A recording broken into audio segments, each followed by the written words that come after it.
Hey, Shalom, Israel, Most High in Christ bless. Captain Matt here with 15 minutes with the captains. We going over correction versus disrespect. All right, so a lot of times brothers get corrected in this truth, and a lot of them take it as disrespect. So we're going to go through the scriptures to show you what correction is versus what disrespect is. We got to learn to tell the difference because a lot of brothers get offended. A lot of sisters get offended in this truth when it comes to getting corrected. And we have to understand that it's not to disrespect you, it's to put you back in order. All right. For those of us who weren't raised with a lot of correction, we tend to take it as disrespect. But we're going to get into it today. Let me get Sirach chapter 20, verse 1. Ecclesiasticus chapter 20, verse 1. There is a reproof that is not comely. So there is a reproof that is not comely. It doesn't look nice, but it's a reproof. Reproof doesn't always look good. So sometimes you have to look at that uncomely reproof as something to say, dang, well, there really must be something inside of me if they're that passionate about correcting me about it. Read on. Again, some man holdeth his tongue, and he is wise. So some men holdeth his tongue, and he is found wise. A lot of times, if you just don't speak, yes, sir, I'll fix it. That goes a long way. We laugh about it all the time among ourselves. Yes, sir, I'll fix it. Just do it. Read on. Verse 2.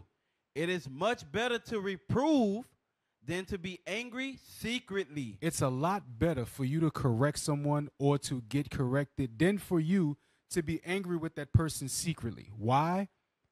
Because secret hatred starts to develop. You're angry with that person. You want to correct them, but you don't. So that secret hatred starts to develop. You have to learn to reprove people. Go ahead. And he that confesseth his fault shall be preserved from hurt. You that confess your fault shall be preserved from, yes, sir, I'll fix it. Yes, I'll fix it. Damn, I didn't see that on myself, but now I see it, I'm going to fix it. That is how you're going to be preserved from hurt. Read on. How good is it when thou art reproved to show repentance, for so shalt thou escape willful sin. It's good to be reproved because then you'll escape willful sin. Willful sin is those sins that you sit there and you meditate on doing. And then somebody walks up on you and tell you about yourself, and you so cut that you like, man, why you say it like that? A lot of times I hear the phrase, it's not what you say, but how you say it. Paul says something very heavy. Paul says something very heavy. Go to 2 Corinthians real quick.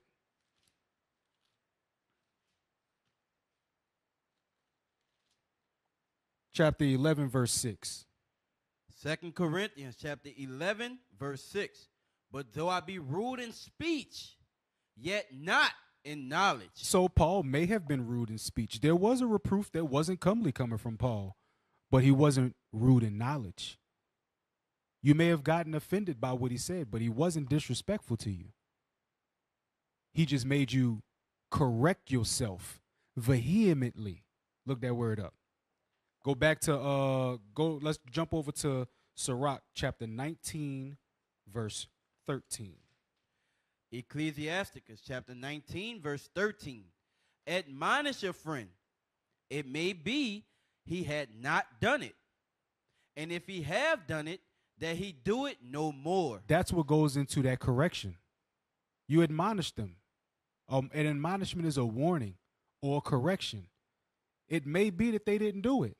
So you correct the person, hey, bro, make sure you're not doing it. Oh, no, I ain't do that. All right, I'm just checking. You got to be able to have those checks and balances among yourselves. Read on.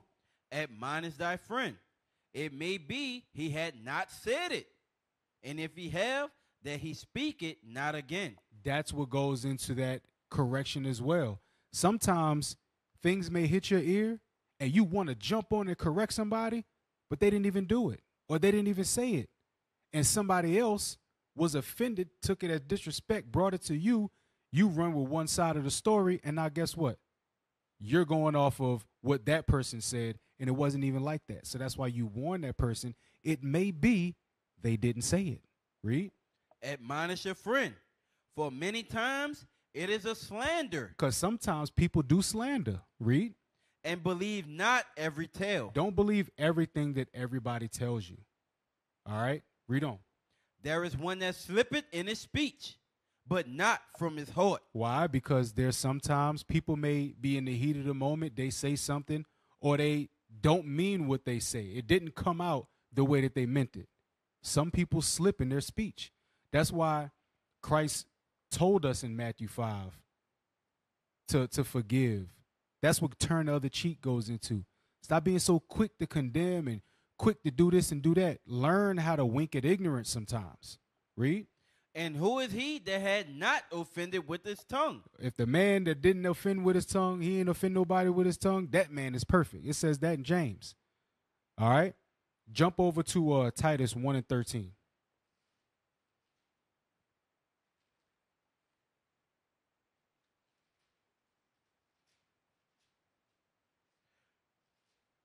Titus chapter 1, verse 13. This witness is true. Wherefore rebuke them sharply, that they may be sound in the faith. So some people have to be rebuked sharply. Sometimes it has to happen for you to be sound in the faith. That's the correction part. Now, let's switch gears right quick and go to the disrespect part. All right? So showing you that there's a difference between correcting someone and disrespecting them. Showing also a difference between being corrected and being disrespected. All right? Go to Sirach chapter 28.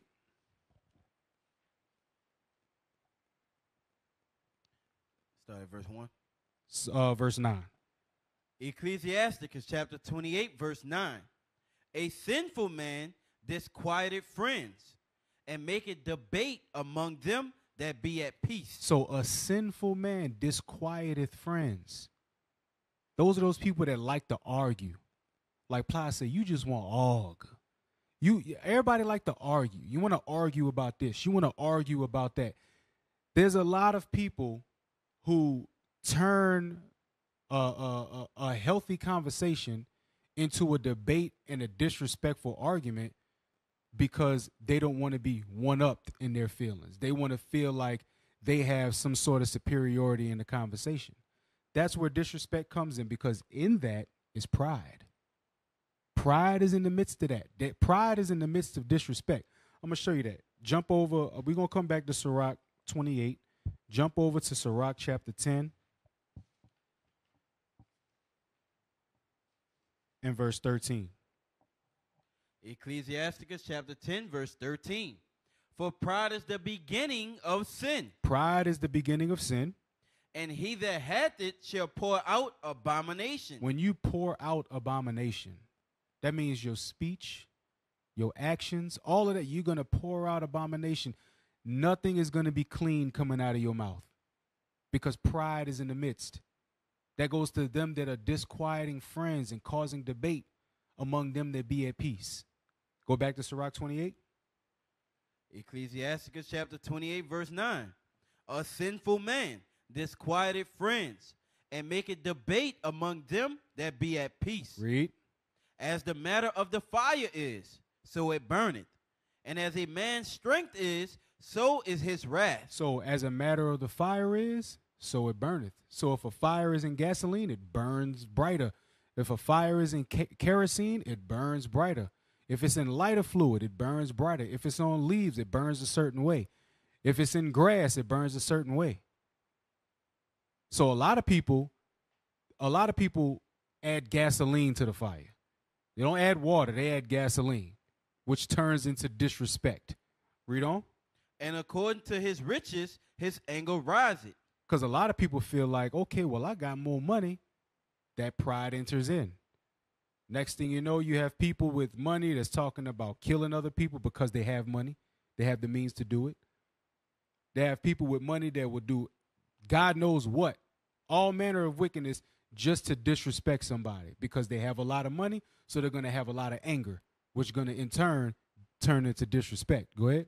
And the stronger they are which contend, the more they will be inflamed. And the more they go back and forth, the more they're going to be inflamed. That inflammation, them being inflamed, is disrespect, and it's going to go past that. Read. In hasty contention, kindleth a fire. A hasty contention, disrespect will kindle a fire. Go ahead. And in hasty fighting, sheddeth blood. Because disrespect leads to fighting. Fighting leads to murder, especially nowadays.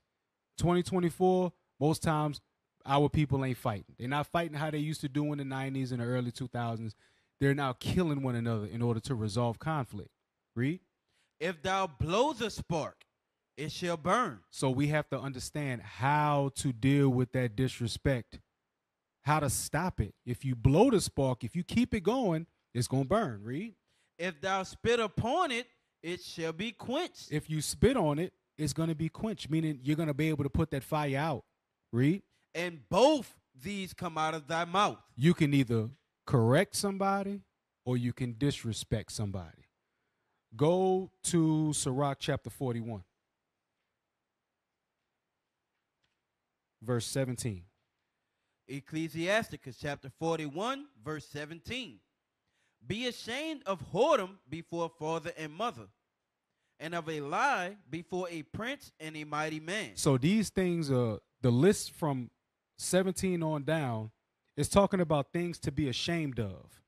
Now, let me get verse 22. Verse 22.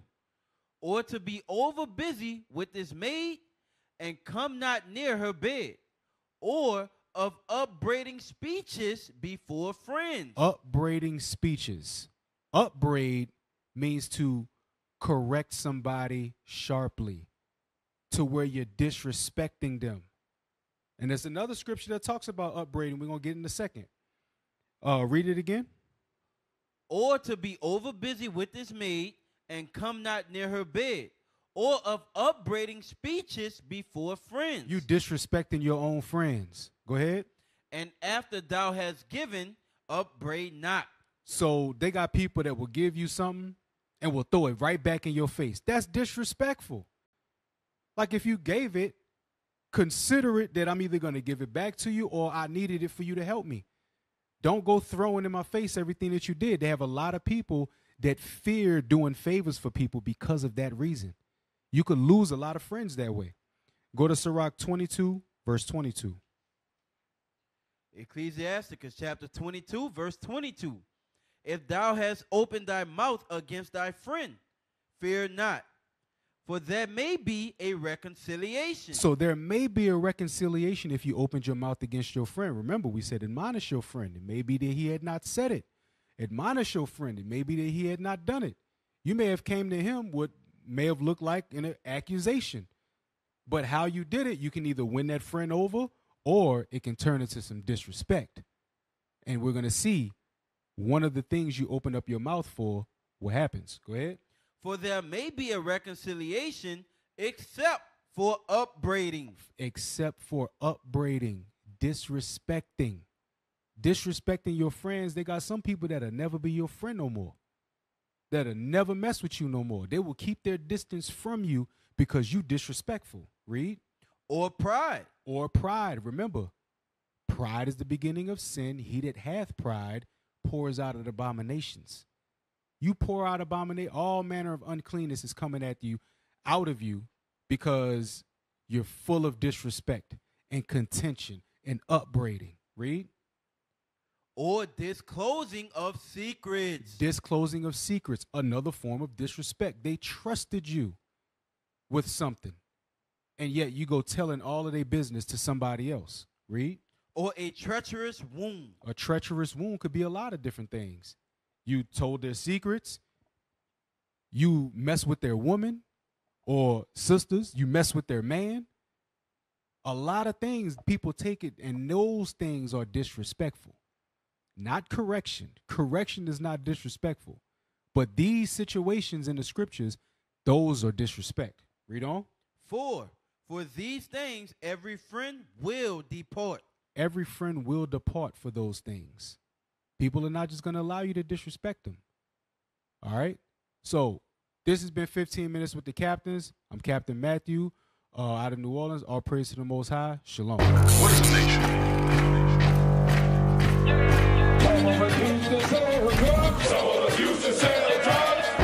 Nation is men leading by example.